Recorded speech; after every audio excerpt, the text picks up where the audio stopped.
what is up? The FlyOLderGuy is here. I just did the voiceover for a fly tying video for the atomic flying ant. And this is the actual ant that I tied in the video 3 hours ago or something. And I came down to the stream to do the voiceover, and there was a cricket next to me the whole time. But whatever, I'm gonna tie it on and fish it. We're ready to go. Let's go. Let's see what we got. Let's see what we got. Here we have the atomic flying ant. This tasty little morsel is super buggy and works great in the lead in a dry dropper or on its own. Alright, like seriously, this is it. I'm bringing the one fly. We got the atomic flying ant. I'm not even gonna bring my drink. And we're gonna go down here and we're gonna see if we can catch something with it. If this works, it's hysterical and you're seeing the video. I think there's whitefish. I know there's whitefish in here. I got a trout here once, but it was a couple weeks ago. And there were people swimming in here when I was making the video or doing the audio to the video. The voiceover was a lot of fun. But here we go. We're gonna see if we got something with this fly. I just had a few hours ago and just did the video, and we'll put this on the front. That's what's up. Let's go.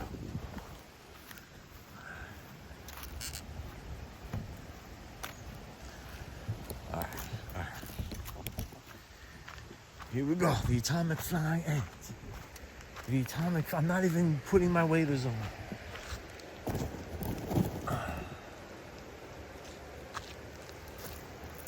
not even putting my waders on. I'm gonna want to walk in the water as soon as I take the cast off.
There we go. There we go.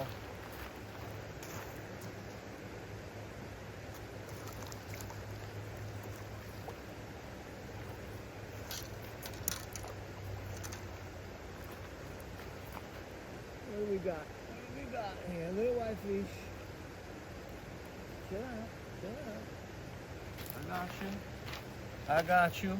A little whitefish on the fly we just tied 2 hours ago and did the voiceover for. That's what's up.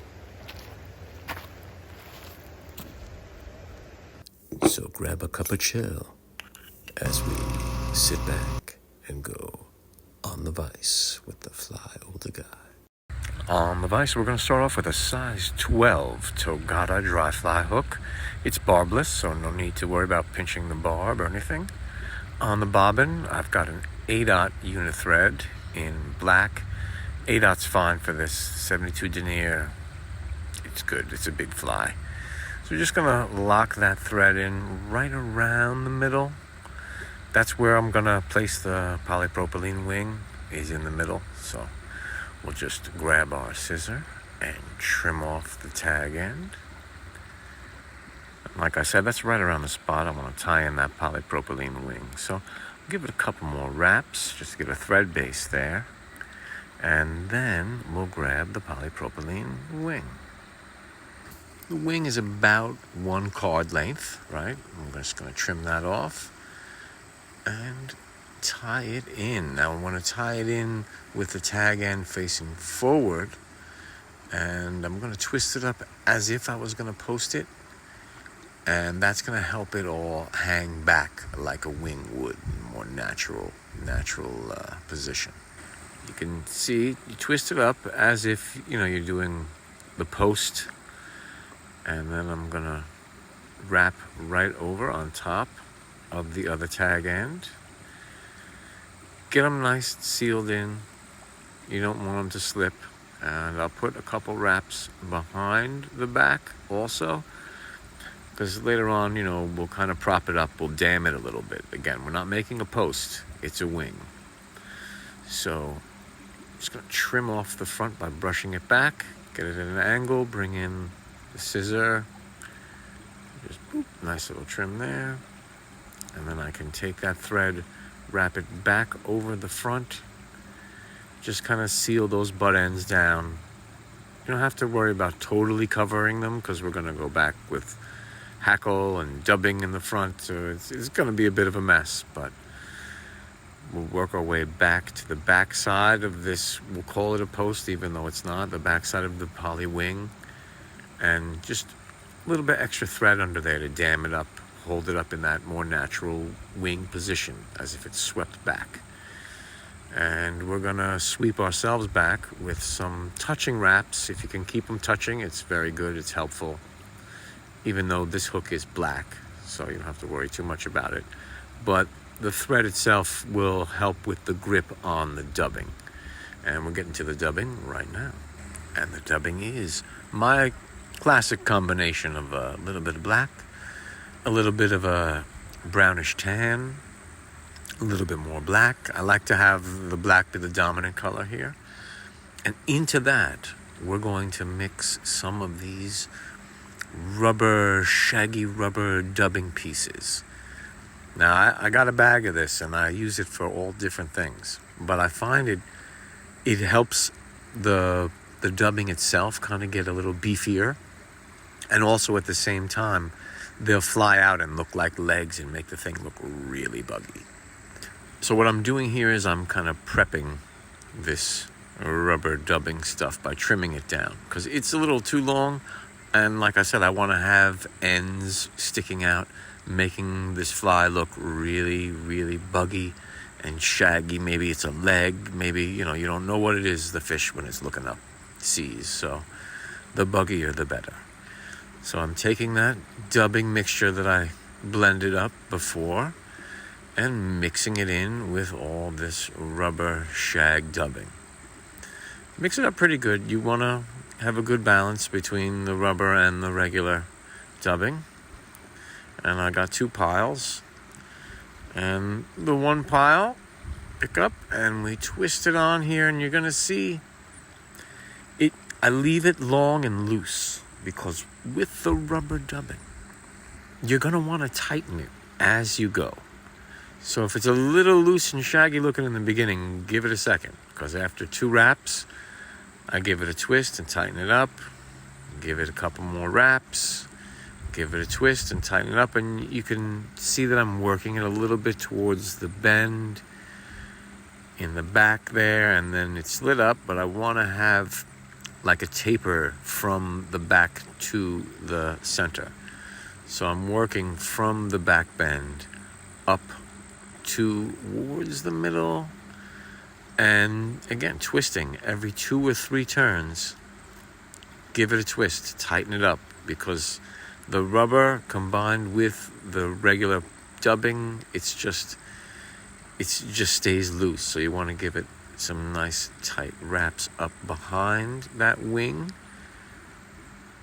and you'll notice maybe there isn't so much of the rubber leg sticking out, but then you give it a little pinch, you can pull it out even later on when you're on the water.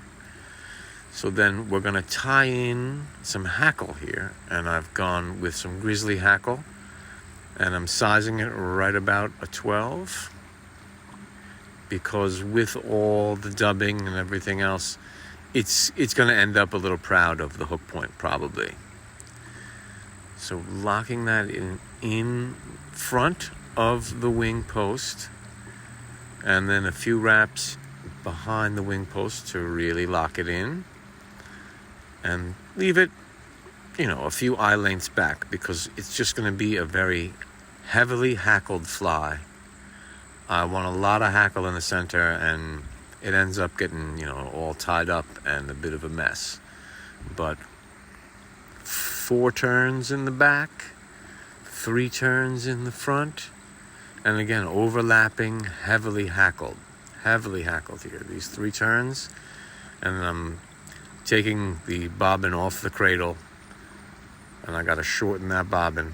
I always keep that bobbin just a little bit tighter. So I'm going to switch hands here, and like I said, I'm locking this hackle in, and it's a bit of a mess. It's all overlapped, so I'm not surprised if I, or if you're going to lock down some hackle fibers, it happens. Look at that.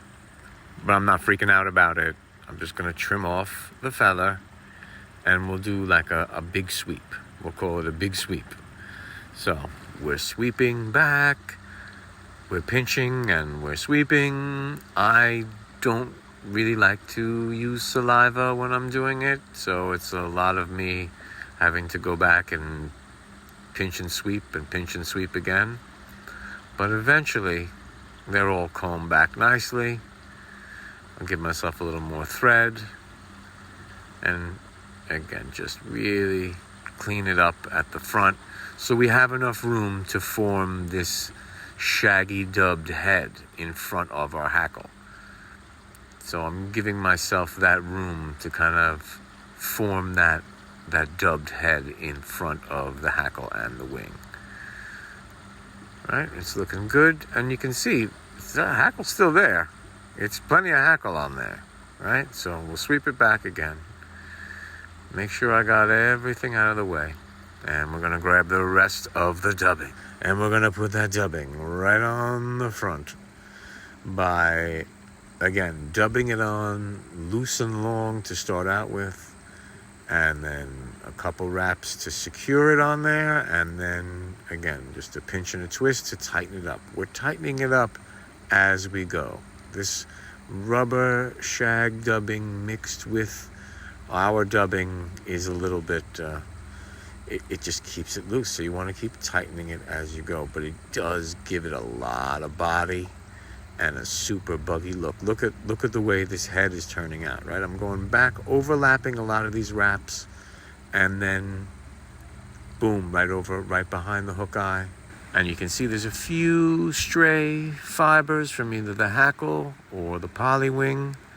So I'm gonna just comb them back, get them nice and sealed down, get it nice and clean behind the hook eye, and then we can grab the whip finish tool and whip it up.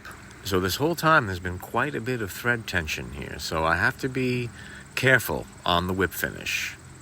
I'm just gonna set it up on the tool, and you can see, even because of the tension, I missed the first one. Now I make 4 good turns afterwards and really lock that thread in, but then the thread doesn't even want to come off the tool. So what do? You use your thumb. Just put your thumb on there and slide the thread off. It pops off, and you got a nice seated knot right there. All you got to do is trim off the thread, and then we're going to trim the wing. I like to keep the wing just a bit proud of the hackle, not too much, but it's good as an indicator. This fly is nice in a dry dropper setup, especially in the autumn, because they're looking for terrestrials. You can't tell me that thing doesn't look buggy as all get out. I mean, that is a buggy little ant pattern.